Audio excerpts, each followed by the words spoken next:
YouTube, what is going on? Brandon here with another printer video, and today on the Canon GX4020 I'm going to be essentially replacing the maintenance box.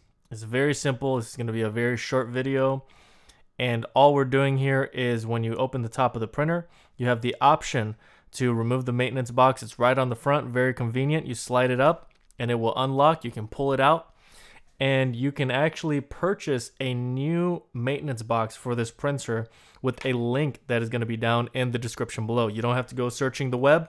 There's a link right down there. Click the link, get one for yourself, and then this is how you replace it. Very simple. You just place it down in there by where that arrow is pointing to the unlock button, and then you're going to slide it down in the locked position. That's all there is to it. I hope this video was helpful. If it was, please make sure to like. Any questions at all, comment below. And if you want more content like this, please make sure to subscribe. That's really all I have for today. Thank you so much for watching, and until next time.